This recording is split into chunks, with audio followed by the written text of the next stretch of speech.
Welcome to the Daily Loot, your go-to source for all things gaming. Whether you're a casual gamer or a die-hard fan, we've got you covered with the latest news, reviews, and analysis from the gaming world. So sit back, grab your controller, and get ready for a daily dose of gaming goodness. This is the Daily Loot, and we are glad you're here. Hello everyone and welcome back to another episode of the Daily Loot, your weekly gaming podcast. So, this is episode 7 and today we have some special topics to talk about, something I think most of you out there is gonna really like, because who don't like new games? But to talk about the new games, I have brought a special guest with me today. And I'm also sorry if I'm butchering his name, but hello and welcome to Trap Video Games. Welcome. Yeah, hello. Thank you for having me. Yeah, thank you for joining me. And before we start talking about anything, our special guest today, if you want to watch his YouTube videos or even YouTube live streams, you can find him on youtube.com/HRAP Video Games. So, tell me, what kind of games can people expect to see you play on your YouTube channel? Well, it could be all sort of games, but most important, good games. I mean, we all like good games. Which game are you playing currently? Currently, I am into the Lord of the Rings Return to Moria. Oh, is it actually good? I haven't played it yet. Well, I wouldn't say it would be a game of the year or even the best of its genre, but it's definitely worth a shot for everybody. And it have a good vibes of dwarven spirit, I say, yeah. Okay. Is it solo friendly or do you need friends? Yeah, sure, you can play solo, but like most of co-op games, they're always better with friends. Okay. So both good games as solo, but also solid game with friends. Yes. Okay, cool. Well, let's continue with the tape, because you're probably all excited to hear what we're going to talk about today. But today we have brought something special. We're going to talk about our top 5 new upcoming MMORPG. It's probably not, 100% mine, not 100% Krab's list, but, it's going to be like a list together, we just like, kind of like fixed together. And we should probably go with number 1, which is Corepunk. Our all favorite, with the president of Corepunk. Yeah. If people haven't known about that joke, we're kind of joking on the official Corepunk Discord that, I'm calling myself president of Corepunk. It's a dumb joke, but Elanian's blue deer. Exactly. So, tell us why you think Corepunk is a good game. Like, I mean, don't like you don't have to go into like all the the details about the game, but like what is special about this game? Why do you like Corepunk?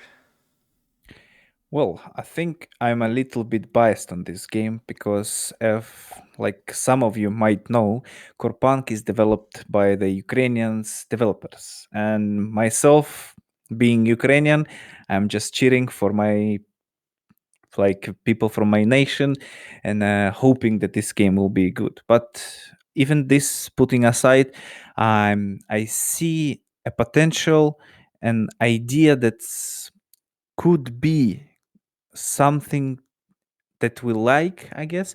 And like the developers always say, they're trying to make the MMOs that we want and we were expecting, like the MMO that will change some core ideas of MMOs gameplay and MMOs feeling, like whenever you explore the world of Corepunk and whenever you play it like you would play a MOBA game that will never end, basically.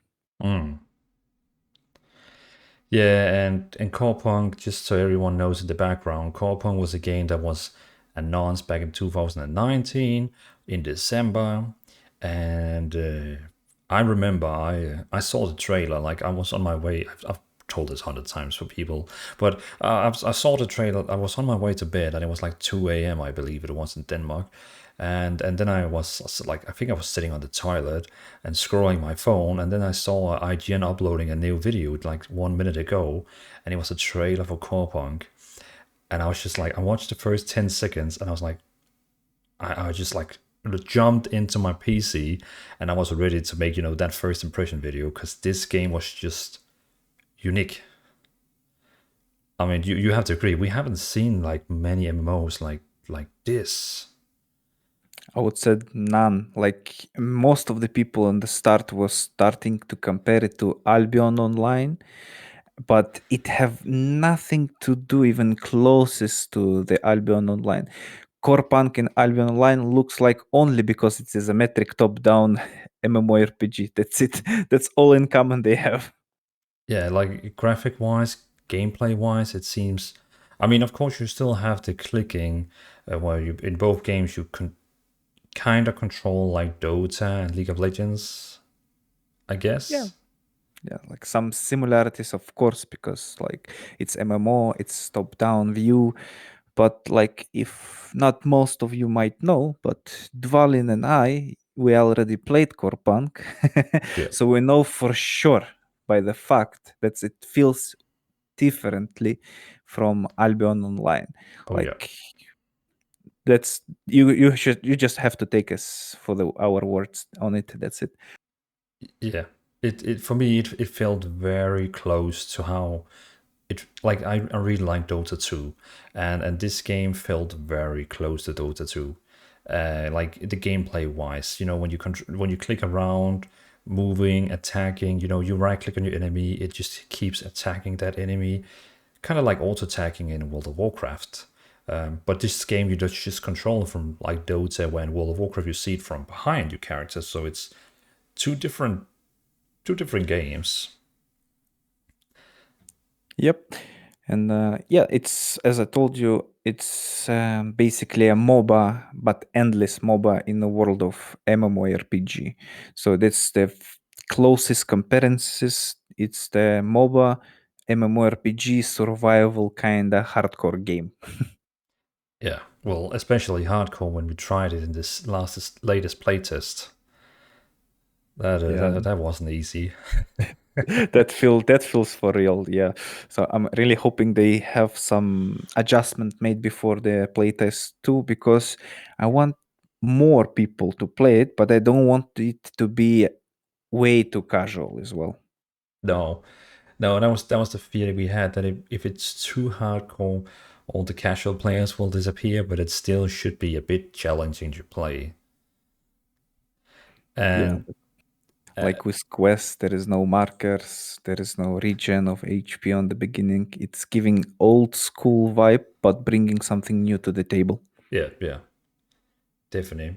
To the people who's listening right now, so in case you're really wondering what the basis of Corepunk is, like imagine an MMORPG you control from above, you click around to move your character, you have dungeons, raids, PvP, open world, questing, crafting.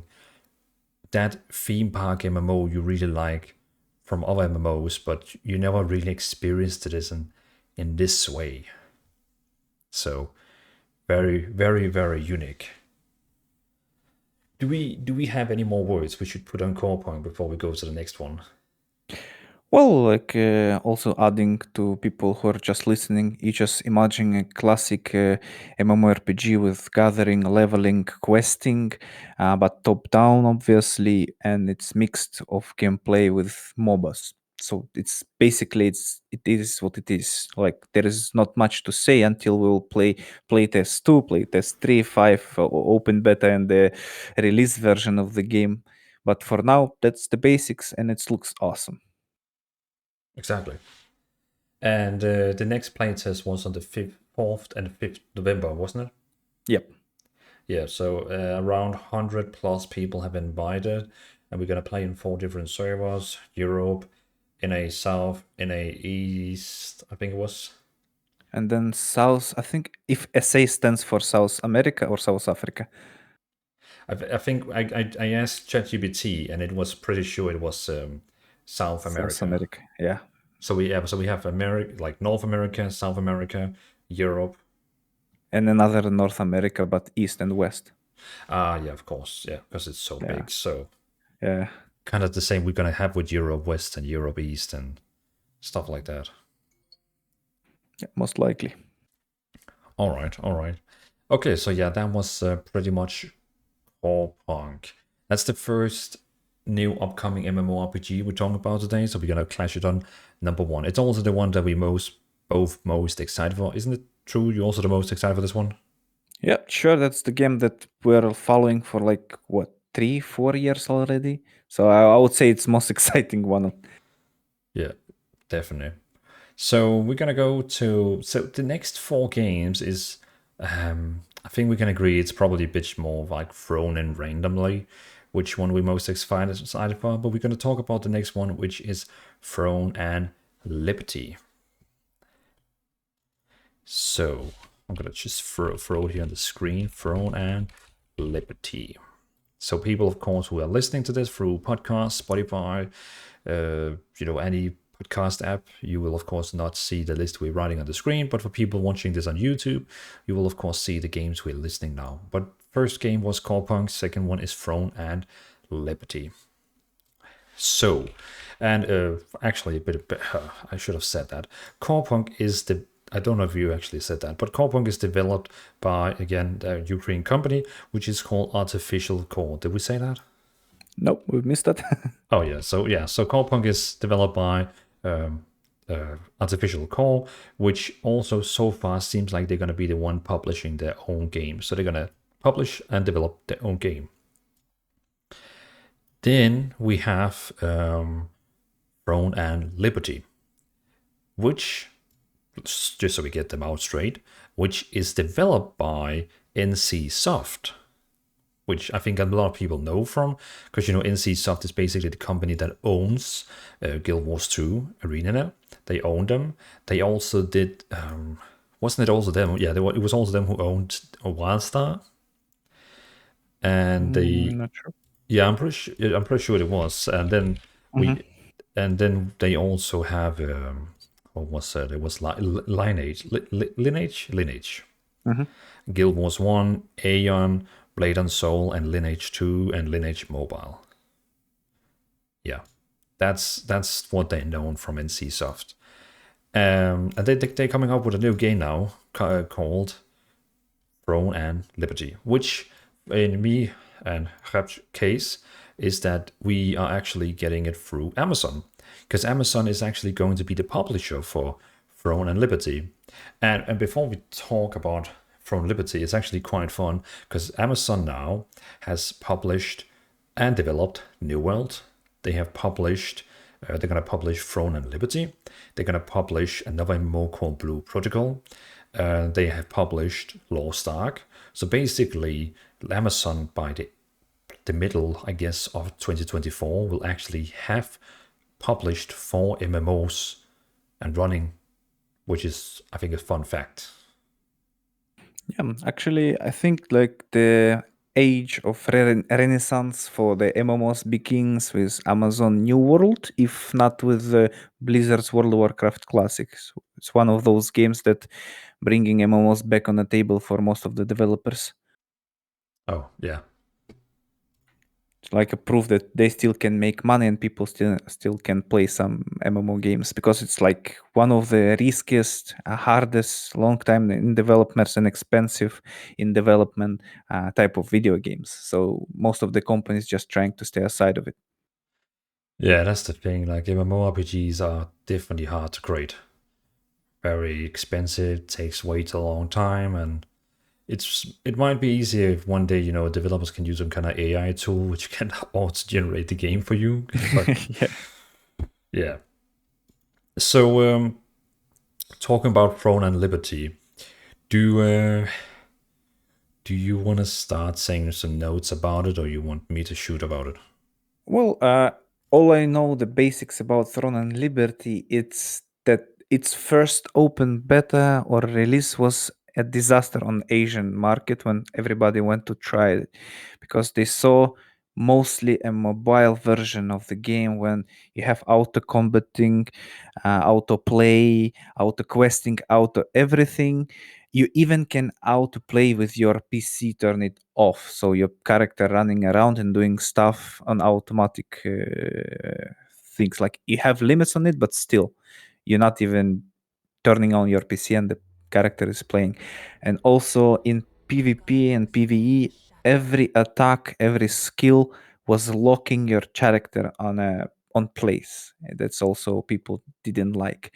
And the Amazon decided to give to the people a different version of the game. So the Throne and Liberty, it will be the same game, but they will rework most of it.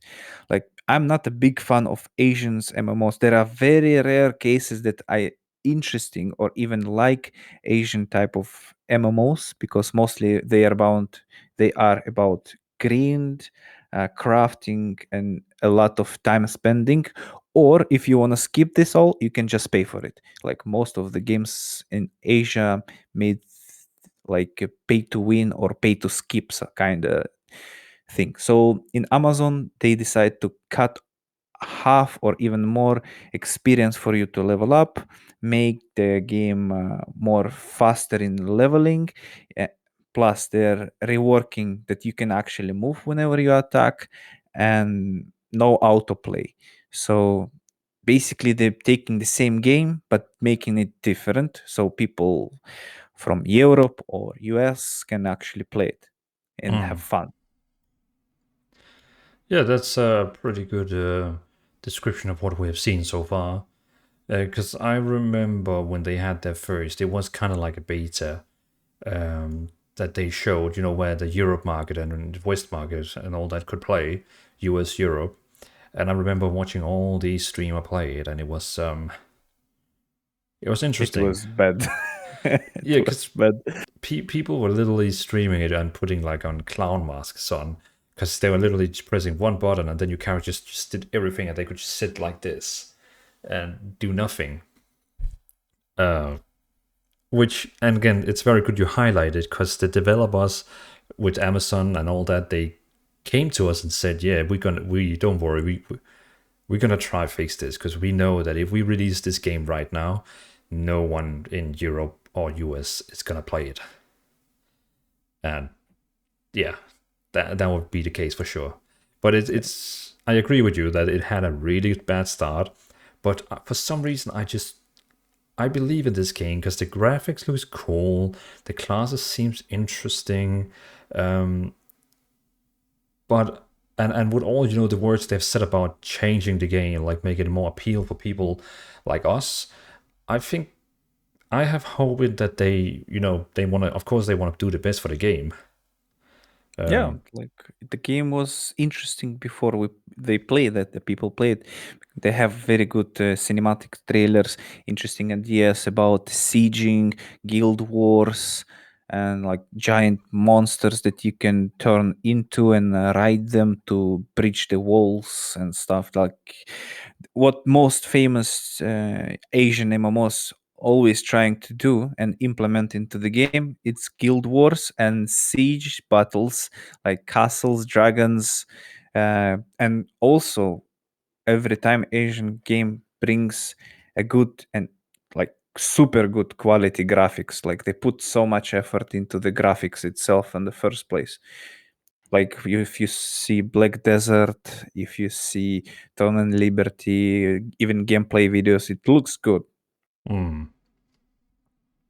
Yeah, and what I like about this one here is that it's coming on Steam, Xbox, and PlayStation. So basically, you can play this MMORPG anywhere. And I just feels it cool when an MMO comes out and you can actually play it anywhere, instead of like look at World of Warcraft, we can only play that on PC. So you can't really bring it with you on your Steam Deck, on your Nintendo, or your Xbox account or PlayStation. You just always need that PC with you. But this game is kind of leaning against that you can play this game anywhere. Yeah. So Basically, this game have like 50-50 chances to succeed. Like if Amazon will change the way the game is playing, so it have chance to actually be successful. But if they will not be able to fix it, change it, or making it appeal for the Eastern, Western audience, like in Europe and US, that it will definitely will go down here. Yeah, and and as you came in on, one of the worst things I saw with the PvP, so everyone knows, this game has open world PvP, which looks really fun. But the problem is that when you attack someone, you get animation locked. So if you are chasing someone and you're trying to use a spell on that person, like imagine you're a warrior, so you use your heroic strike attack, then your character would stop moving and try use the spell. But when you stop moving and try use the spell, the other person keeps running, and then it's just impossible to use attacks on him. So you saw on Twitch all these people running around trying using spell on each other. You couldn't because people kept moving. So it's like if someone attacks you in PvP, just run. Because no one can stop you. Even hunters, they have to stop and shoot. So dumb. Yeah, that was a disaster for sure. So yeah, if that's right, what you're saying, they have said they're going to change that. That would be massive. That would be massive. Basically, changing the core of the game, and it will have a chance. Will have a chance, but we will just have to see. Yeah, and if we just like read up this game, what they say as a welcome to the game, they're saying Throne of Liberty is a free-to-play multi-platform cross-play MMORPG that takes place in vast open world of Solaceum. There's no single path to victory. You'll need to adapt your fight to survive and thrive through strategic decisions in PvP, PvE, or both as you encounter involving battlefields. And it both have weather changing, time of the day, and so on. And again, dungeons, raids, guild wars, siege battle. Yeah, yes, as you already mentioned. But it sounds like this game is gonna be ready soon-ish, because it was already actually planned that it was released now, as I know of. But because of all this, people didn't like it and they had to change all this. It sounded like they needed to change stuff. And rumors are saying, there's some rumors that the next Game Award shows that comes on the 7th of December, I think it is. Because back for some time ago, Amazon and the Game Award are really, really good friends for some reason. It was kind of where Lost Ark got announced that it would come to Europe and US. It was also there where they had the launch trailer. So I think on that Game Award show, the 7th of December, we're going to see a launch trailer for Throne Liberty, and they probably, going to say out next month or something like that, or next month again. So I think we're looking at a release coming January, February. But again, no confirmation, just me and the rumors I've saw on Reddit. Would you think that would be okay time to release the game in January, February, or too late or too early?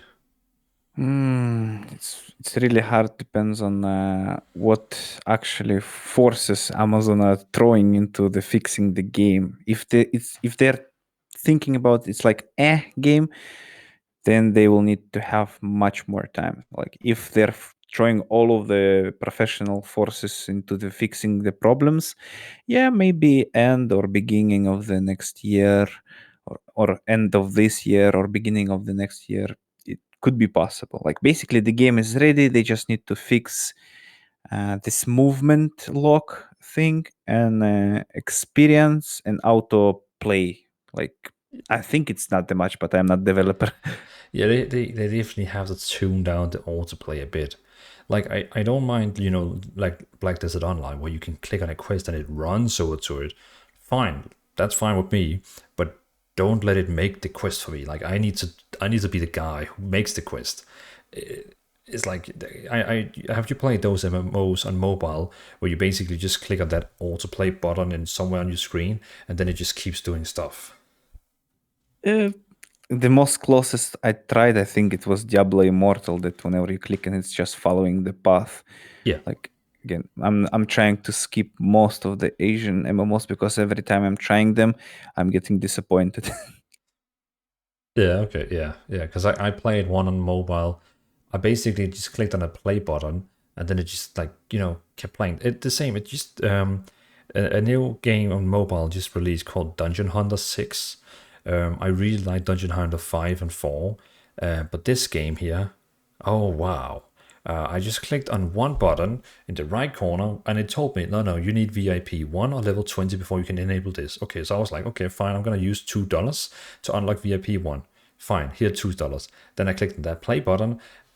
The next 45 minutes, the game was playing itself. I didn't do anything. I just made food, played with my kids, came back, and I was like, oh, nice, I'm level 46 and I've done already 20 Nice. dungeons. So it's like, why do I even need to play this game? Autoplay games, that's terrible. Yeah, and I uninstalled it now because like why? Because imagine I was standing in a city, I had all this gear on, unlocked all these stuff, but I didn't know what it was because I didn't play the game. Someone else played the game for me, kind of. Those damn machines taking our fun from us. That's the future. It's just us gonna look at the AIs playing the games for us. Yeah. Which game do you want to play today? Wow, okay, fine. And then we're just sitting and watching. Yeah. Like he's completing the most hardcore dungeon and you're just watching. Yeah, it's kind of like people who, let's say, don't play games themselves, just watching streamers. I guess it's close to that, but it's still, watching a streamer is different because you're watching another person do it. But Yeah, you're still watching some interaction anyway. Yeah, you can chat with it, but and stuff like chat with him or her. Yeah. But an AI, that would just be like, okay, see ya. have a good time, PC. I'm coming back 5 hours, and I expect to be max level. Like a slave PC that's mining for you. Do your job. Shut up, you machine. I need more RAM. No, you don't. Yeah, PC Master Race become PC slave race. Oh, yeah, I can see that. Okay, I think that's enough Throne of Liberty. Do you have more words about that, or can we continue? Yeah, we can go on. So before we continue, let me get the story behind. So tomorrow, in Denmark at least, I know it's the official day for Halloween. Yeah, we're also getting into this for the last 10 years and so on. Like East European guys didn't usually celebrate Halloween, but now it's also in the culture because of Hollywood, of course. Yeah. So yeah, we're also getting into the vibes. Yeah, because I saw that. So what's your plan with all the stuff you're going on with the Halloween theme behind? Are you gonna do something with it? Yeah, I asked some of my viewers if they would like to have some night Halloween stream, and they suggest the game. So I put the web there with spiders, Halloween here, and even a lamp, like it looked like Chinese lamp, but with spiders. So Halloween theme. Also have kind of costume that was for the dog, but it's broken, so I will use it. And they suggested me a pretty terrifying game and I'm very sensitive to whenever I'm playing the games, I am within my character. So whenever I will play that, I will probably die. So the game called the Mortuary Assistant, I guess that's how you say that. It's look super scary. It feels from the trailer. I understand that you're playing as an assistant in how you call this place when the dead people collect in a hospital. Oh yeah. We call it morgue. Well, you need to get dead bodies prepared for funerals. Yeah. And there is some scary shit is going on with very good graphics, so it will feel so realistic. I don't think I will go through the night today, so I'll probably die from heart attack. Well, I wish you the best luck with that. Thank you. Yeah, I've seen other streamers playing this, and I also saw a few clips on TikTok. And definitely this game looks interesting. Very, yeah. I think I would die if I played this. Yeah, me too. Like I still have nightmares from my childhood whenever I play PlayStation 1 and I played Silent Hill and Resident Evil original games. Oh, Whenever I was a kid, this pixel graphics was super scary. yeah. I actually first joined the horror games when Amnesia released. Oh, yeah, I saw it with PewDiePie first of all. Yeah, that was basically the game that made him famous. Yeah. It's insane. Like, I mean, if we had done that back in the days, Screaming played that game, we could have been different places now. We could, Or our parents will be disappointed and throw us in the streets. yeah, also like because he screamed a lot in those videos. I also know that because he used to be like a person who's very loud, and I know Yeah. he's been moving apartments sometimes because people basically been complaining about him. Yeah. But at Yeah, least, I remember those videos. yeah, at least now he has like his own place. I know, and I think he moved to Japan. Yeah, he moved to Japan, and as I understood, he owned his own house, like Yeah, something like that. yeah, and I think yeah, and I saw on his YouTube channel, which he doesn't upload very often right now, but that's because he's got a kid. Yeah, the Dad's Club. Welcome to the Gaming Dad Club. Yeah, the little Bjorn. Oh, was it? What did he get a son? Yeah, it's the name for his PewDiePie son's Bjorn. Yeah, Ah, like you're Danish, Swedish, and what was Norway, the Scandinavian name, yeah. yeah. So he would call it Bjorn, and we in Denmark we would call it Björn. But yeah, basically the word for bear. Yeah, nice. A little bear. Yeah, basically bear. But also, have you seen the TV series called Vikings? uh, it might be different in my language, so it could be. What was it about? Vikings, basically about the Vikings. Vikings. Oh, I missed. Yeah, sure. I was watching Vikings until the Ragnar died. Yeah, so basically, his son Bjorn. Yeah. The Iron Back. Yeah. Yeah, it's Bjorn, Ironside. Ironside. Yeah. It's Yeah, just yeah. like we call it like a back in Ukrainian, in Russian, like Bjorn Железноboki. Ironside. Yeah, Boki. Yeah, I remember finally. Okay, but yeah. So I guess also after that TV series been out, and I think Ragnar and Bjorn has become very popular names. Mm-hmm. And of course, it's cool. I mean, I guess people like to have local names when they get kids. Like Bjorn is probably cool if you're like Danish, Swedish. Yeah, he's Swedish. His wife is Italian, and they're living in Japan with a baby called Bjorn. That's interesting. Such a mix. Yeah, that's nice actually. Internet made a dream. Yeah, that's definitely. So okay, let's go to the third game we're gonna talk about today. Yeah, the And third game. this time I will start talking about it because this one here is one that I've actually been very hyped on. Me too, by the way, because maybe it is because you and me like World of Warcraft. Yeah, it's probably because this feels like it could be World of Warcraft 2.0. Yeah. So for everyone who's listening right now, because people who's watching can already see the name on the screen, but who's listening, we're going to talk about Tarisland. And Tarisland is a game that really got me hooked into it. Well, I haven't tried it yet. I've seen people play it already. They had a beta. Did you actually get into the beta? No, I missed it, and then I saw the game after that, so Okay. I getting hyped a little bit late.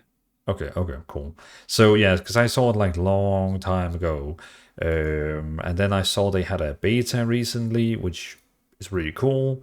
And I saw people playing it, and I was in different streams and watching it, and it was all good. But to get back on track, so Tarisland is a new MMORPG which you can play on Windows. You can play it on iOS, Android. So basically, you can play it anywhere you are in the world. You can play it on your PC and even on your mobile. And we also heard that they're gonna make control support, so you can basically play it with a controller anywhere, like on Steam Deck. And it's gonna become a console in future, we don't know. But basically this game here it's basically imagine World of Warcraft, but then you just risking it into a bit more Asian look like World of Warcraft. It still doesn't look like typical Asian MMORPGs. It still has this very cartoonish style, but it's just a bit different. And it has very interesting classes. For example, you can play a mage, you can play a warrior, you can play a paladin, you can play a ranger, you can play a barbarian fighter, which is kind of new into that universe. You can play bard, which I know a lot of people out there who plays MMOs, they want to be a bard. Now you can be a bard. And I think, yeah, then you also have a priest. I know they have one more like a rogue class, but it's not on the website, so I can't remember what it's called. But when you select a class like Bard, you have two specs you can choose between. You have Solo and Harmony for the Bard, for example. So Harmony is the spec where you can heal people, and Solo is the one where you can kill people. And so you have all this typical, you have dungeons, raids, open world, battlegrounds. Basically, battlegrounds works like World of Warcraft, 10 versus 10. They're probably going to have big in the future. You have arena, just like 3 versus 3, so on. Dungeons and all this. The reason for why I think this game is very special, in my own opinion, is because when you do dungeons or raids, it has a group finder, just like WoW, but you can even do the raids. But raids in this game is just one boss by one. So each raid is like one boss. You open up like the interface, and then you have like the bosses, and you just join up to each of the bosses. And then of course you can do it even harder, where it gets very hard to do it with random people. You can try with random people, but of course then you can also get out your own group. But basically, yeah, just imagine a World of Warcraft that gets a bit shorter with leveling, because it has a lower level requirement. And the reason for why it also has this, and I know some people is gonna be mad now and like flip the keyboard, this game has seasons, and this is why it's a bit different with World of Warcraft, because in World of Warcraft, when you create a character, you play that character the rest of your life. In this game, you create a new character every season, which is, I know, very different from MMORPG gamers, but I personally think it opened up a new aspect that says, okay, in season 1, I'm a bard. In season 2, I'm a mage. In season 3, I'm a warrior. And it's very short time to level up and get ready to, do all the season stuff. So, yeah, I've spoken enough, but basically this is Tarisland. So, Herb, tell us, what do you like about this game? Well, Tarisland is this rare exception from Asian MMORPGs that I actually like. And it looks good, simple, but even though with a hardcore element whenever you go to the raids on a higher level difficulties. So it's if you can imagine, it is like World of Warcraft, but with everything that you don't need actually not in the game. So short leveling, straight to the fight. Also with crafting, it's like graphics is okay, I guess. It's not like the big deal, but it feels and should plays very good. Like what Blizzard are famous for, it's not for bringing the new ideas. They're taking the old ideas and making a game with all of those good ideas polished. So that's what I feel Tarisland is trying to do with World of Warcraft. So they're taking a good game that was like almost perfect and they making it even more better. Yeah, something like that. So like WoW did with EverQuest, now Tarisland trying to do with WoW itself. See, that's actually a really good way to say it, because the reason I don't play Dragonfly today is because I feel like it's gotten too advanced. Like today, if I open up my subscription again, logged into Dragonflight, try to play the game, the first thing it would do, it would throw 200 quests in my face and be like, oh, you haven't played for the last 7 months, so here's 3 seasons of quests, 200 quests, and you have to do all this to unlock all the things you haven't unlocked. And once you've done that, well, then you can go back and do what you think is fun, like dungeons, raids, all that. There's just so much shit I have to do to get back in the game. Yeah, don't forget about in-game shop. Oh god, yeah. Yeah, the in-game shop, and I also saw some people, they have this new battle pass trading system, where you can every month you can go to this trading post, get 500 coins for free, and then you can do battle pass stuff where you get even more coins, and you can buy all these transmogs. Yeah, so basically, now they're taking not only the good stuff but the bad stuff as well. Yeah, the things that I think is not too bad about this battle pass is that it's free. It comes automatically with subscription, so you then don't want you to pay additional, which is like okay, that's fine.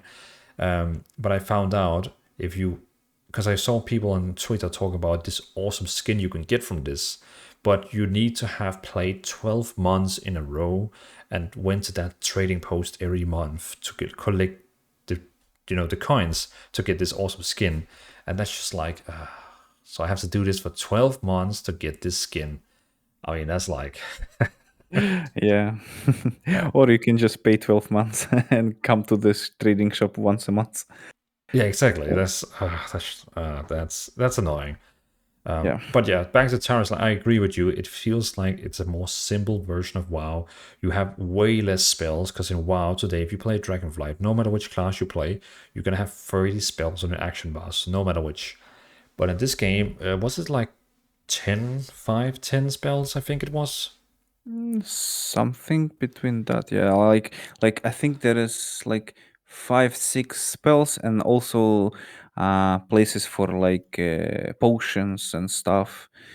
So you don't need your entire keyboard to play the MMO finally. Now you need just like a few buttons, and also the skill tree is not like that simple, but it's simple enough to enjoy it actually. Because in Dragonflight, it's finally getting somewhere interesting in the skill tree, but still feels overwhelming. And I think anyway, people will use guides online to fill up the skill tree. I like to experiment and make sure that anything that I will put into the skill tree will actually work, but in my way. Yeah. Yeah. That's the thing when they added that new tenant tree in WoW Dragonflight. I thought it was really cool, but then when I opened it up for the first time, I was like, shit. Yeah. That's way too much I have to think about. Yeah, I see what they're doing. It's nice, it's cool, but just way too overwhelming. Yeah. Regarding Tarisland skills, I just brought a picture up on the video right now. We can see that they have 1, 2, 3, 4, 5, 6 main spells at the bottom. Then it looks like he has 2 bonus spells above, and then rest of it is just healing potions. Yeah. So that's not too bad. Yep. And having all those healing potions, we both know that means that every class in this game is going to be way more survival, survivability. So it's probably gonna be close to Diablo, where you can keep using your health potion to get HP. Of course, you still need a healer for like hard content, but it's gonna help the healers that in this game there's gonna be health potions. So imagine World of Warcraft where everyone have like unlimited health potions to help the healer. So I think in this game here, healers are going to be a bit different from other MMOs, because they probably require healers to also do like a good damage in this game, I could imagine. Yeah, but I think anyway on a higher level of difficulties of dungeons and raids, you'll anyway require a tank, because as I heard on the beta test, they on European service people didn't manage to finish the raid, like they didn't kill the last boss, something like that. And like it is kind of hard, like something like you would say easy to learn but hard to master, something like that. That's actually nice. Like, yeah, it's an easy game, everyone can learn it, but if you really want to be the best, you also have to master it. And I know, for example, the Paladin, he has I might go Paladin in this game because he has a really cool like justice build, where you have like a one big 2-hand mace deal damage, and then the other build he has is like guard, where you have like big shield and big mace, which so you can tank. Because I feel like this game is going to be either fun to be a more important class, since it has this automatically queue finder. So I think like if you play a healer or tank, you're probably gonna go like in queue very fast. Yeah, like always, 99% of the people playing damage dealers. Yeah, and also this game they have made so many cool damage dealers, so it's just gonna make people even more play damage dealers. Yeah, but also what I heard interesting it's that Tarisland actually implemented something in the WoW community called add-ons, like in the main game. So basically, don't need to download add-ons that will tell you move out from the circle or do damage or hide. Like you need to basically in WoW download additional programs for them to help you understand what's going on the screen. In Tarisland, you don't need it at all. You have damage meter, you have announcement like alerts that will tell you what you need to do whenever you're engaging the boss or boss mechanics, and basically all you need is already in game. You don't need third parties programs and softwares to help you out in this. So even the like low skill players can play on a low skill level in the game and still enjoy it. Mm. That's really good, because one of the main reasons, well, one of the main things I hate about World of Warcraft is that you just need those 5-10 add-ons to be able to play the game. And the good thing is we are not as far as Elder Scrolls Online, because Elder Scrolls Online, to be able to play that game today, I think I went to some streamer recently and asked her, well, how many add-ons do you have? And she was like opening up her add-on list, and I think it was something between 50 and 72. And I was just like, God damn. Yeah, that's the problem. Like whenever I was used to play World of Warcraft and raiding with my guild, as I always say, turn off your add-ons and go to the raid, and I will tell you what kind of man you are. Yeah, Because there are it's some people that cannot play the game without add-ons, and even sometimes with add-ons. Also, that's what I hate in World of Warcraft the most, because in Classic, if for example you need to have like 40 players in a mm, Classic Wrath of the Lich King, you need to have 25 players in the raids, and basically it's more blame on others that will fuck up your run than on yourself. In Tarisland, I believe they shrink it to what 10 people in raids, I believe. So less people, so more you bringing more to the table. You're more effective as a solo player than whenever it is 40 people in a World of Warcraft raiding. yeah. I do believe rating is in Tarisland is like 8 people or something like that. Because you I have, think like because it's parties of five, it's there is two parties of five, so I think 10. I'm not sure. In Corepunk it's five even in raids, right? Or four? What? yeah, four. I think four Four. is, Mm-hmm. yeah, because I think in Tarisland also the group size is 4. I can't remember, it's 4, 5, but yeah, it's. Oh wait, no, I have a picture here. 1, 2, 3, 4, 5. Yeah, it's 5. So it's 10 people in a raid. So Yeah. yeah, so dungeon 5 people, raid 10 people. And then it makes sense. You have 2 tanks, 2 healers, and then you of course have the rest of the damage dealers, which would be 6 damage dealers. Yeah. So basically, you as an individual can actually, this time you can actually carry the raid whenever everybody wiped and you're the one who's standing the last one and you actually finish the boss. This actually very rarely but happened before with me in World of Warcraft, and it always feels so epic whenever all of your teammates are done and you're the one finishing the job. So I believe in Tarisland that's what can possibly happen, so you can actually carry your raid to the victory. Yeah, way bigger chance that it's gonna happen here than in WoW. Um, what I like about the raids here, as we're talking about it, is that each of the raid bosses, you're opening up some kind of like interface, then it shows this is the raid, and then you have each of the bosses in the interface. Then you just queue up for each of the bosses one by one by one.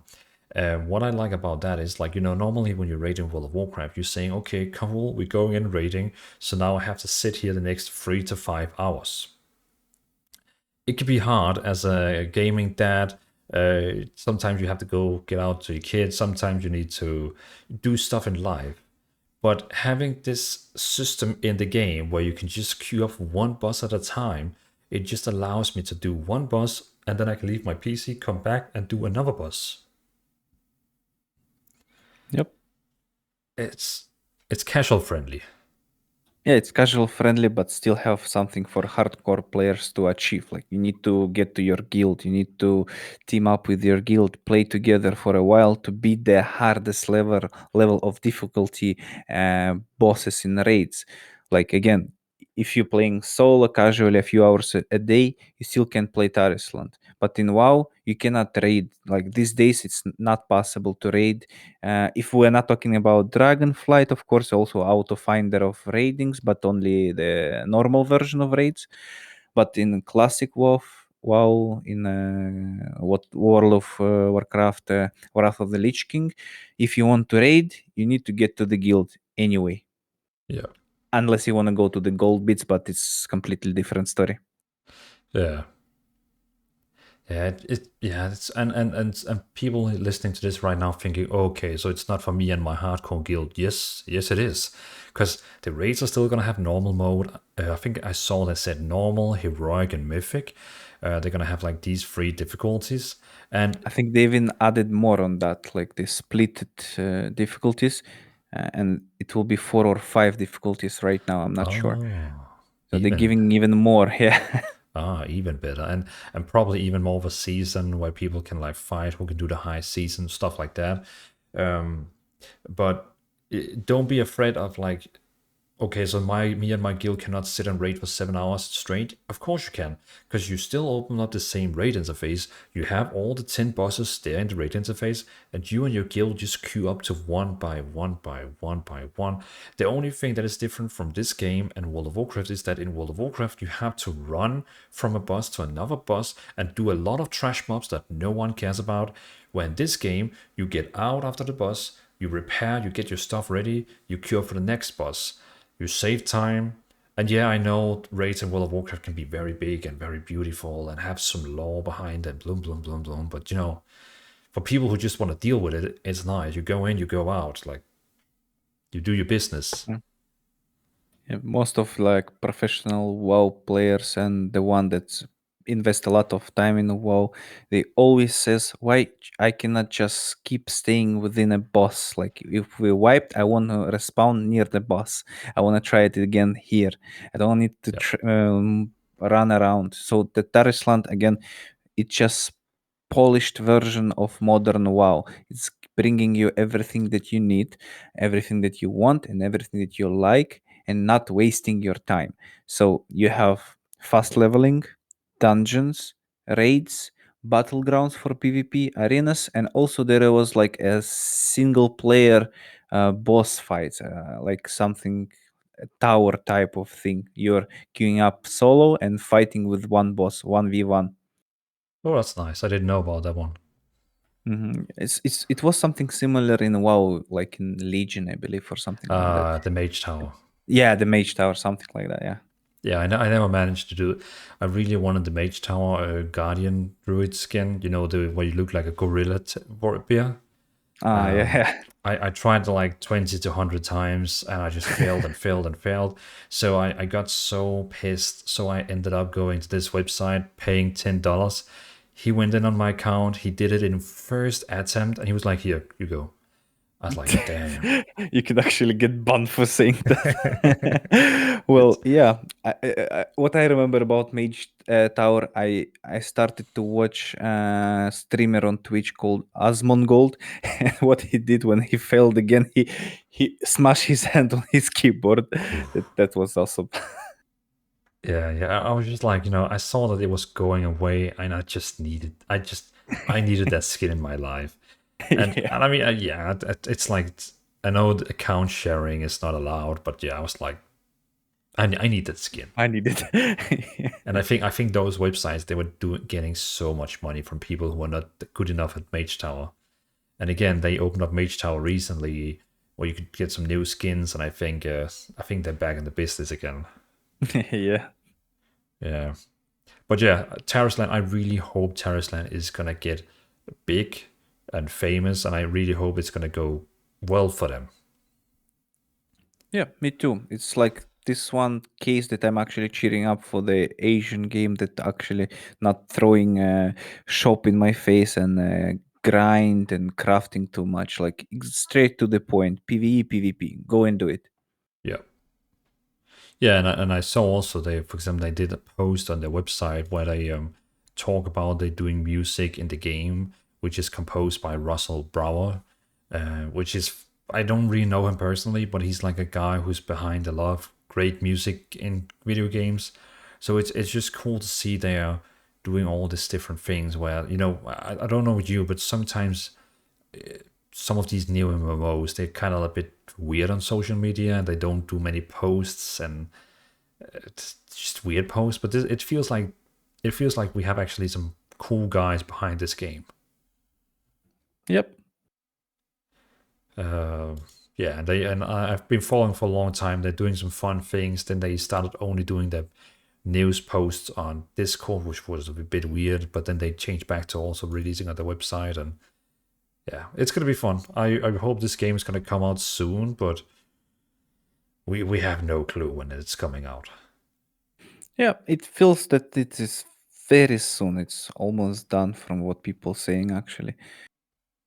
That would be nice. I mean, that would be a really good Christmas present if they could like, yeah, you can play this game now in December. But That's what you said about Corepunk yeah, 3 years ago. yeah, that's like every December the last 4 years we thought about getting to play Corepunk. Yeah. But we really have a problem. Like, can you imagine if we talked about now Corepunk, Throne and Liberty, and Tarisland? Could you imagine if all these three games released in the same December? Well, I can see me skipping the Throne and Liberty. I can see me playing Tarisland a little bit, but I will definitely put all of my money on Corepunk. Yeah. I really hope these games are just at least having a month between them. Because I would love to play, let's say, 1 month Throne and Liberty, 1 month Tarisland, and then in the end Corepunk, and then I can just main that game forever. Yeah, hopefully. Yeah, because I don't want Corepunk first and then all the other games behind, because then it's gonna be like, oh, should I go away? Should I? It also depends on because when I do videos about Corepunk, I get like a lot of views, I get a lot of comments, a lot of likes. It feels like I'm having the Corepunk people follow me, but the moment I do a video about World of Warcraft, Diablo, stuff like that, I get no interaction on my videos. So if when Corepunk releases and let's say something good happened for my YouTube channel, I would probably also just keep that game on my channel to make it happy. Yep, that's the plan for me as well. Yeah, that's good. So yeah, so people can find both Corepunk content on my channel, which is youtube.com/DvalinDK, and you can also find it on youtube.com/HRAP video games. Yeah, both our Yeah, channels. sure. If you talk Russian, of course. Yeah, and again, if people join your stream and see you streaming, wait, are you your content you do on your channel, is that Ukrainian language or Russian language? Russian. I'm a Russian speaker Ukrainian. I'm from a city called Odessa.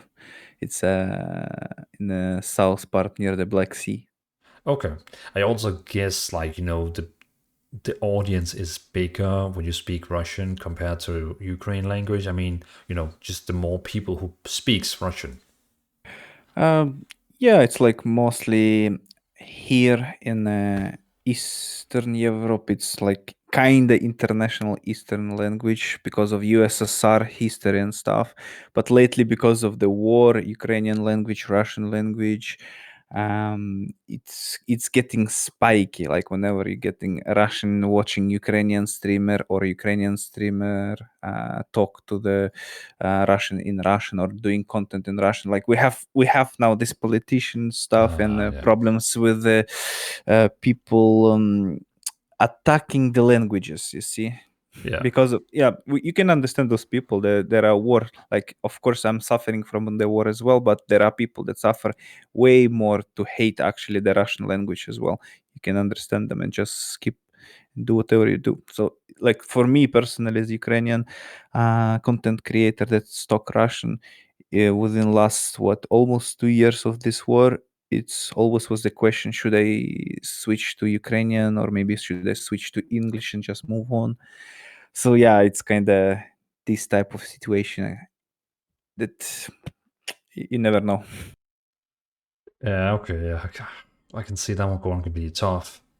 And yeah, it's like, yeah, because should you go with your country or should you go also with the audience? Because like you have 45 million people speaking rough round like Ukraine, and then you have 258 people, a million people who speak Russian. So it's like it's different audience groups.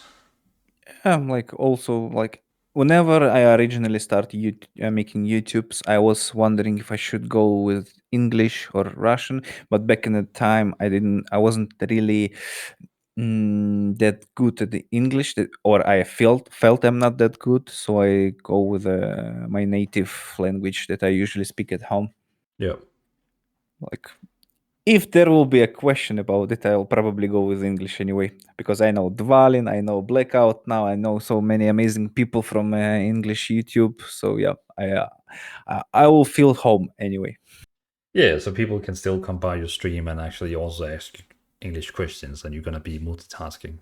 Yeah, like I like to be this a little tiny connection in Corepunk community that connects English speakers and Russian speakers and fans of the Corepunk. Oh, that's a good thing. The same I see content creators, for example, doing Corepunk content in German. It's also kind of like the connection between the German audience and Corepunk. Yeah. Yeah, okay. Okay. We've been speaking a lot of time now for a long time, so we should go through, because we talked about like having these two next games on. We can do the next two big quick, because those are two games that's probably gonna first be out in like a long time. So we gotta take the next one, which is Ashes of Creation. Yeah, and I know a lot of people who's listening right now is gonna be, oh god, are you gonna talk about this game? Yeah, yeah, we will, because it's a game that has very big potential. Might first be out in the next 28 years.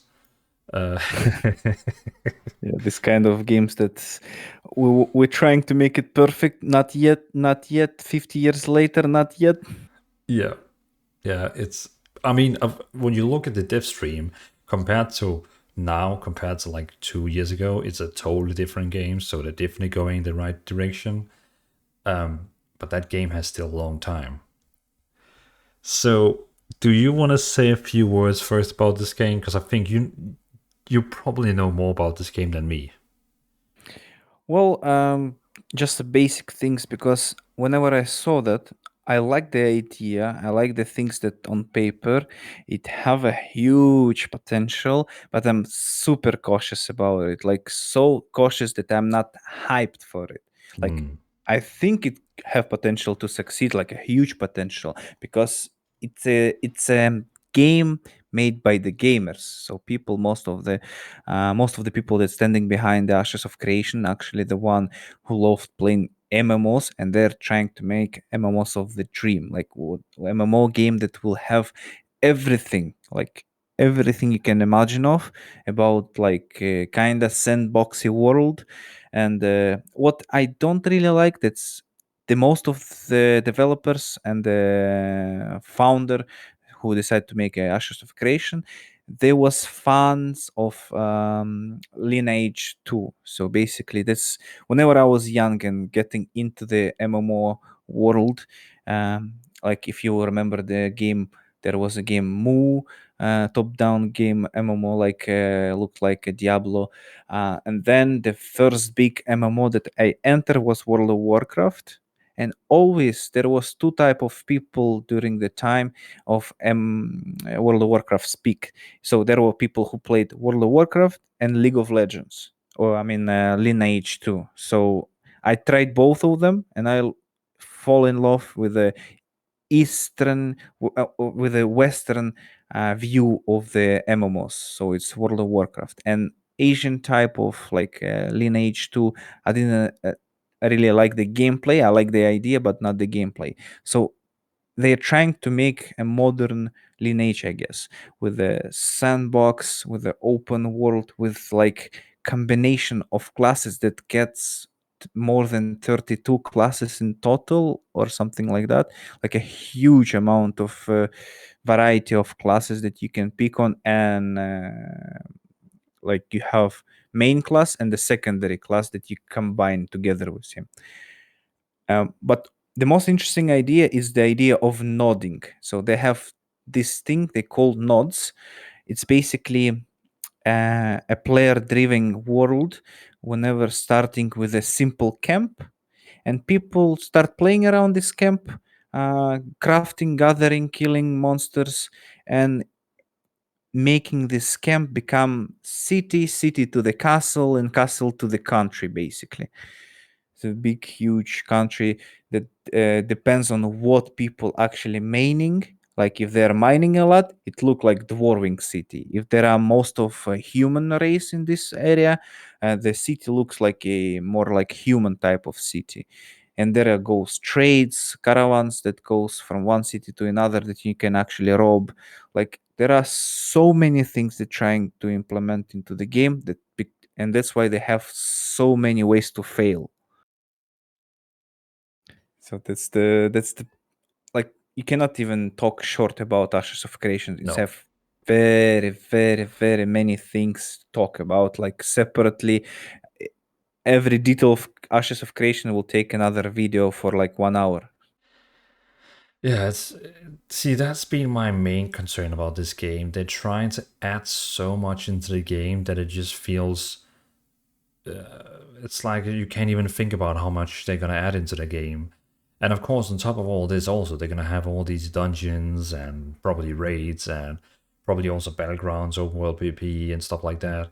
I go back to the noting you talked about. That one is actually really cool because I saw in one of their videos that were like every time you upgrade a city, noting nodes. It kind of comes from the Black Desert Online game, where you have these nodes that you can like upgrade. But this game is a bit more different because you can make it into a city, castle, empire.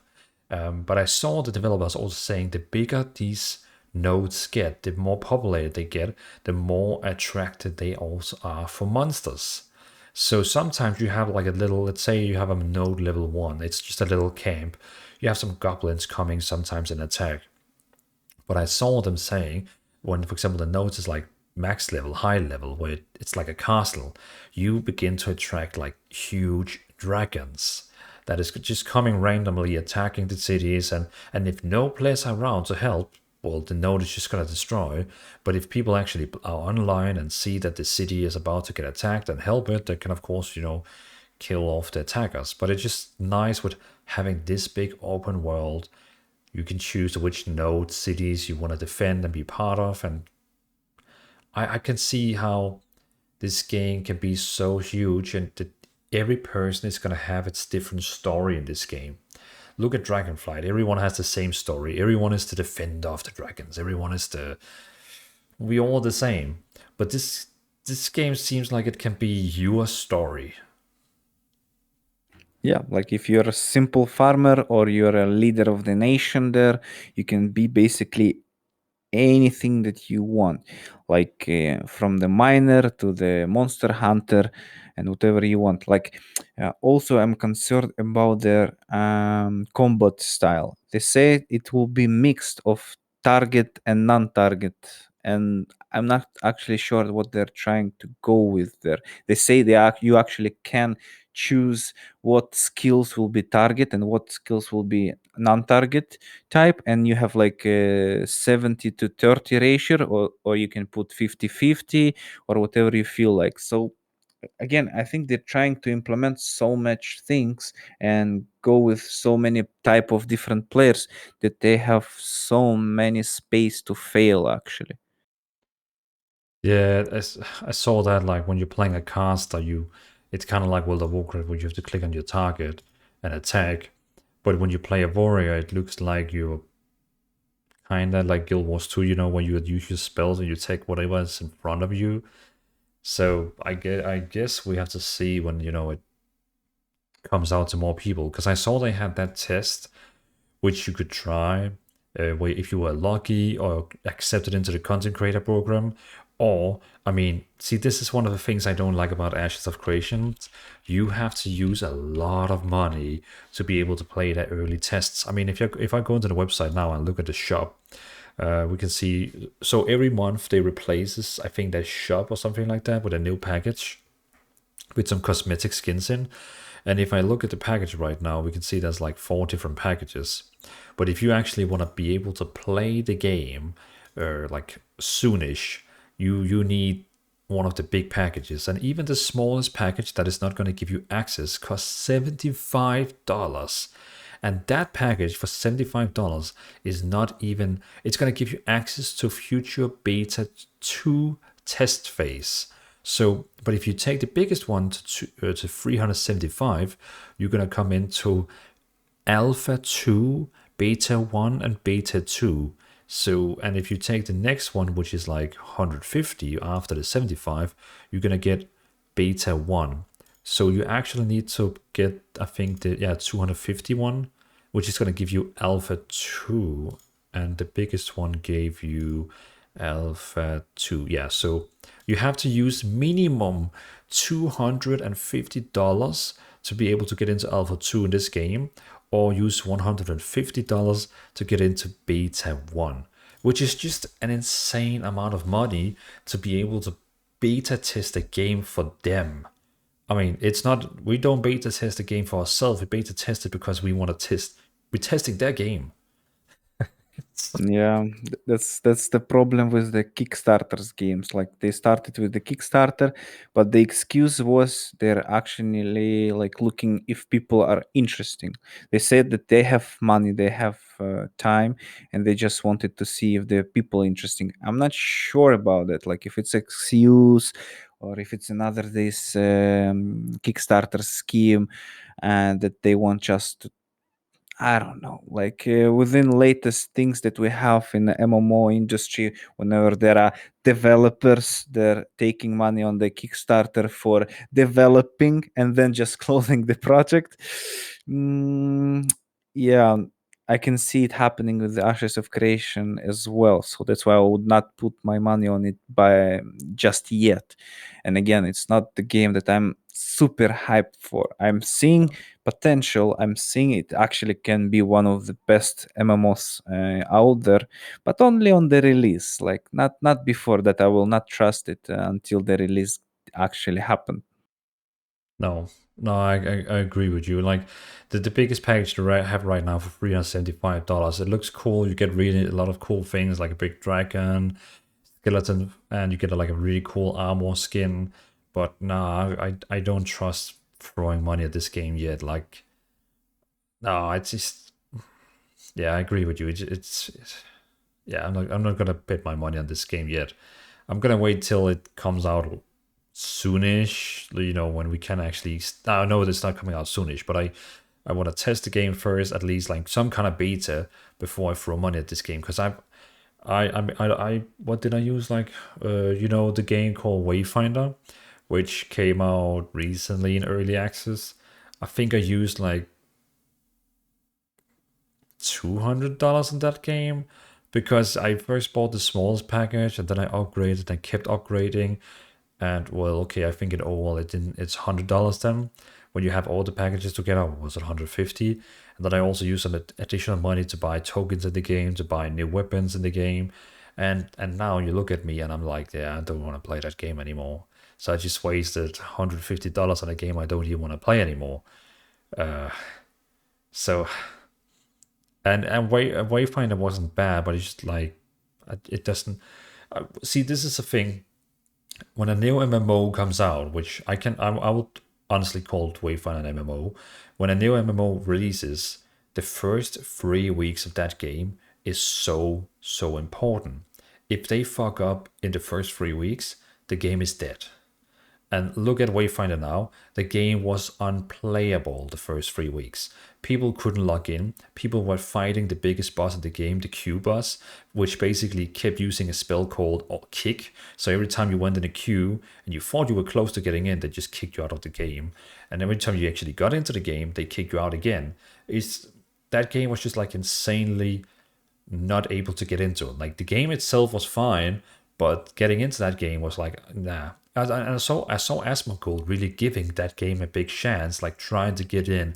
I saw a lot of big streamers like Totally and stuff like that trying to get into the game, but they just couldn't get in. So you have all these big streamers who gotta play your game for free and want to like help you, but your game is unplayable. So what do? They play other games and probably never come back. Yeah, the first impression is very important. It's super important. Even with the super good game, if you fuck up a little bit, you waste it. Like you need to remember Cyberpunk 2077. Like it is a good game, but they fuck up on the release. You can remember a New World. It Oh, had huge potential, but people finish it too fast and they forget it. Like me, I was playing this game. It's one of those rare situations that I actually get to the new MMO and stuck there for more than a few weeks. I stuck there for like few months, and then I just felt that I beat the game and I have nothing to do. Um, like that's what I love about Corepunk. I hope that's what actually developers saying they want us to have this first impression the best because it's the most important. It's like 90% of success. Uh, After these few days of you playing, after few weeks, what happened next, it's very important. So yeah, every game supposed to remember that's it is better to delay 10 times than fuck up once. yeah, because I remember New World when that game released. I mean, it was like unplayable the first 2 weeks. The, still today they haven't found out what to do with their servers. You have a few servers. Every of the server can have 2,500 people in there right now at the same time, and it just doesn't make sense. Like it's like whenever they release a new expansion, a new DLC, whatever that is, the servers get full in 2 seconds, and people are just waiting for people to log off. It's just like, god damn it, just merge all the servers and do some layering, like, do something, because that Yeah. it's not working. Yeah, I was the lucky ones that actually went through very fast to the new world release. So that's why my first impression was some kind of good. Plus, I went with a good community, and we had like our guild that actually fought for the cities. We was like a second guild in the server that bought the city, but only because the server, I think, kick out our game master, guild leader, and he just couldn't manage to buy the city. So yeah, the first impression are the most important one, and Ashes of Creation could look good, could feel good, could be on paper good, but if they will fuck up on the release, if the release will happen, that will ruin everything. Yeah, yeah, and not so not so, well, as people say, beat the dead horse too much. But just to mention another game, Final Fantasy was really, really, really hyped because World of Warcraft was in a bad space, and Final Fantasy was about to grow like big times. Then they released the newest expansion, Endwalker, and the game was unplayable for something like 3 to 5 weeks because the developers didn't have good enough servers themselves. They couldn't upgrade the servers because everything you like ordered through web internet was like out of stock because it was at the Corona times. So they couldn't do anything because they was not on Amazon cloud servers or stuff. They actually had servers in their like basement. Yeah, I remember this. Yeah. Yeah, it was horrible because everyone just wanted to play this game, and everyone was like saying World of Warcraft is dead. This is gonna be the new game, but no one was able to get in. Everyone got kicked all the time. Even me, I stopped playing because it was just like unplayable for the first 5 weeks, and I'm just like, yeah, fuck that. And look at it now. It's sad, but Final Fantasy isn't that popular anymore. And of course, maybe when the new expansion day comes out with soonish, it's gonna maybe fix the game and make everyone want to play it again. But we'll see. Yeah, only hope and see.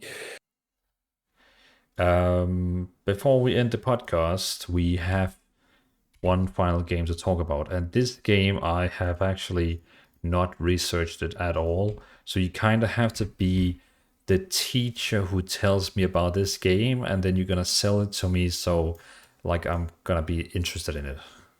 Yeah, I like to do my content this way. Like I'm being not game journalist, but like your friend, online friend that explain you the games and trying to push you to play with him a new game. And that's what I used to do with my friends all the time. So the Pax Day, the game again that sounds good on the paper, looks somewhere interesting, but unless we will try it, we will never know. But the idea is it's something that was always in back of my head about modern MMOs. Like most of MMOs that everybody knows, it's classic MMORPG where you're choosing the class, you're leveling from one till whatever level it is max, and going dungeons and raids, and that's it basically. So you don't have too much space with your class. You have maybe 2 or 3 different class specs, and that's it. And Pax Day is actually bringing to the table the idea that it will be MMORPG in a sandbox world where whenever you can do whatever you want to do. There is no leveling, like a classic leveling of your character. There is leveling of your skills, basically. If you want to become a mage, you're going and learning a mage book and trying to use fireball as many times as you can to upgrade it to max level. And you're doing it with everything in the game. The closest example that I can think of is actually being Mortal Online. But the Mortal Online 2 was super hardcore game that I couldn't play more than a week. If somebody don't know the Mortal Online, it's very hardcore game. Again, you don't have a leveling there. You don't have classic stuff like skill tree. Instead of that, you learning everything on the game. Yeah, you have stats whenever you're creating a race of your character and some other things, but whenever you're entering the game, you are what you were, kind of like in Albion. But before you wear it or before you do anything, you need to learn it. The first what you need to do there on the Mortal Online, it's learn how to read, because your character is dumb and he don't know how to read. What you need to do, you need to find a book that will learn you how to read, like beginners, like reading for beginners. You're looking for this book, you finally find it, you're collecting gold to buy it, you buying it. What you see, you're learning to read in real time for 48 hours. Then Yes. after you finish learning how to read, congratulations, you know how to read on the basic level, like a little toddler or something like that. And then you're trying to read a magic spell that's written in a very high like language, and it will take you a week to learn how to use a fireball. So that's why I dropped Mortal Online 2, because it was way too hardcore and time consuming. Again, you die, you lose everything. You need to run to your corp there. If you want to learn how to ride a horse, just jump on a horse and your riding skills start to level up. But during that, you will fall from the horse and stuff like that. Well, I hope the Pax Dei will actually bring something similar to that, but way less hardcore. So whenever you're using sword, you're leveling up your sword action. Whenever you're using leather light armor, you're leveling up your leather light armor skills. If you're taking shield and heavy armor plates, you're leveling up your heavy armor plates. And whatever you're doing with the crafting and gathering as well is leveling up. The developers of Pax Dei said that you potentially actually able to learn everything and max everything to the 100%, but it will take way too much time. So you better focus on something that you really like to do. So that's the basics, and also a sandbox world that you can do everything you want. And as I understand, the world is split on 2 or 3 types of places. First of all, place where people live. You can build house, cities, guilds, and trade with people. Again, everything driven by the players only. Then the places when you cannot live, but the good resources are there. PvP is on.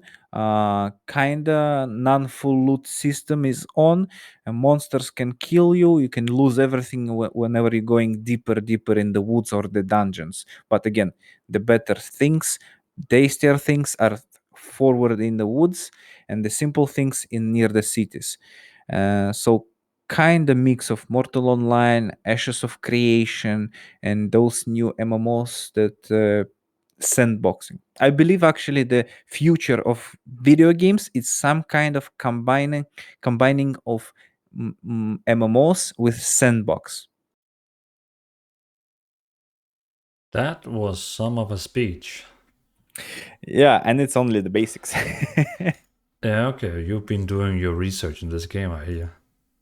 Yeah, it's not just like a research, it's also something that was in my mind from childhood. Like, why would I need a level up my character? I don't want my character to level up from level 1 to level 100.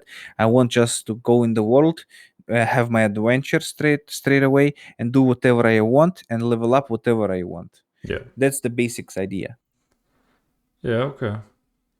Okay. Yeah, I can see this game being a world changer. Like I can see this game being something where people are like, why don't we have more like this? Why is everything like a theme park? Where this game could be very, it's kind of like, a virtual world where you going on an adventure where it's your character, it's you, instead of in World of Warcraft you play another character, which you kind of like helping to defend the dragons. But here it's like it's your choice, it's your destiny, it's your way. I guess it's kind of the same thing, Albion Online wants you to sell you on. They also want you to feel like you are the hero of your own story. You are you self choose which weapon armor you're gonna get. But we still all know Albion Online is kind of throwing you, in a direction. Without you know it, they're pushing you that way you want to go. But it seems like this game could be very more like where everyone, even more than Ashes of Creation, is gonna have each their own story. Because in Ashes Creation still gonna make you like go into the dungeon over here. Gonna still make you defend the nodes, cities over here. But it seems like this game is gonna be really your story. Yeah, like a sandbox is the future for most of type of the games. Like you can remember Sea of Thieves game. Like it's a sandbox with the story and PvP and PvE activities that you do whatever you want to do. You can think there are also one MMO that in development called Beatcraft. Also, you're ending up in the world, you do whatever you want there. Again, the sandbox must be driven somehow by some storytelling on the background, by some goals that you need to achieve, because there are some sandbox games like survival games that you don't know what to do and you don't have motivation to do anything.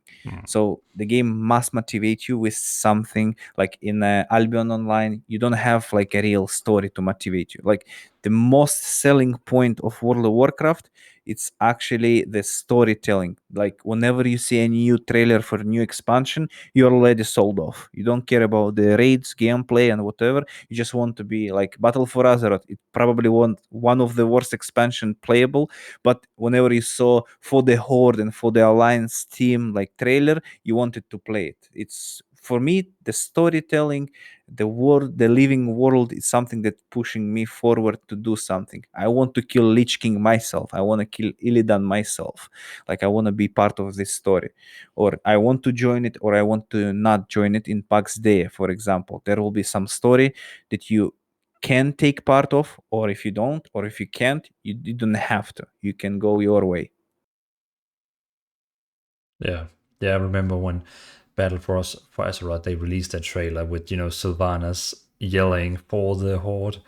I mean, that was a gold moment. That was really like, you could just feel that inside. You were like, oh, I'm Yeah. gonna just resubscribe right now. I'm just gonna play this Yeah. game right It now. was actually the battle cry that called all of the players to fight, basically get back to the game Yeah. and fight for the alliance or for the horde. Yeah, that trailer was insane. So I can't wait to see, like, in just on Friday, actually on Friday, this Friday, we're gonna see BlizzCon and see all the new games they're gonna show. It's gonna be important. The trailers they're gonna show that day has to be good. Oh, I hope it will not time with Corepunk playtest. Oh, It's the 4th to 5th playtest of November on Corepunk and 5th on BlizzCon. Ugh. well, no, The BlizzCon is actually the third to the fourth. uh, 4th. Yeah, the third is the first day of BlizzCon where they're gonna show all of Ah, Warcraft, and the fourth it takes is 3 days, yeah, or 2 days. What? 2 days, the third and the fourth. So it's gonna be Friday and Saturday. So you could. Yeah, yeah. So when BlizzCon is done, you didn't play. Corepunk is ready. Jump back to the Corepunk. We have so much job to do this week. Oh yeah, it's gonna be a bit busy. But okay, yeah. So Pax Dei. Just to understand 100%. So do you know when you create a character, are you actually picking a class, or is it no class? No classes at all. Like something similar to Albion Online, but you're not just wearing something, you need to learn wear something, or you're learning everything in the game. Like whenever it, like if it would be a real world, like you standing up now from the chair, going to the, I don't know, some trainings to train and be a swordman, you're becoming a swordman. You're training for being a mage, you're becoming a mage as well. You can, and as they said, you can be everything in Pax Day at the same time, but it will take a lot of time to develop. Yeah. Okay. Yeah, and looking at screenshots from Pax Dei, just there's a lot of screenshots of like a warrior and an archer walking around, looking at these big monsters, and I can just imagine how much more I can feel inside this game. So much more into my character because you know that you have trained up to wield this sword, you have trained up to use this armor. It's gonna feel so much more important for you. Where in WoW, when you get a new chest from a dungeon, you're like, yeah, okay, I'm a shaman, I can use mail. That's how it is. But Yeah. but Pax Dei, it's gonna be like, yeah, look at this awesome big shiny armor I have. I could use it because I have learned how to wear heavy mail armor. Or maybe how you made it and then to wear it. So you basically can made for yourself the armor. You can, like any other MMOs, you gathering, crafting, but also doing it for yourself. Or maybe you're a merchant, you want to sell it. Yeah. Yeah, that's. Do we know if there's gonna be? Can you set up merchants yourself and sell to people?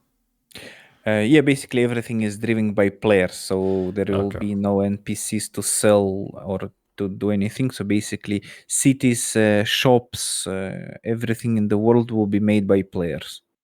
Hmm. Yeah. Okay. I can imagine someone playing this game and just driving his own store in a city, and that's his gameplay. That's whatever he. That's the only thing he does. Where Yep, exactly. Well, me, I'm more the person who would go on adventures and go to the city and buy stuff from other people, but then go on adventure. Yeah, I will be the one who will probably build a little house within the woods, and I will hunt down the animals and sell their skin and meat and stuff like that. It's like kind of lonely ranger. Ah, and whenever you see a player and you're like, I can take him out. Like he's like kind of suspicious. Like I can give him some food, or maybe should avoid him, and like that would be interesting actually. Yeah. Or be like, oh, he has a nice armor. I could use that myself. Or I can sell it. Yeah. Okay. Well, I think that's 5 pretty solid games we have mentioned today. So to go through, so everyone gets an overview of, we had Corepunk, which is a top-down MMORPG kind of theme park MMO where you have like all these things to do, dungeon raids, like etc.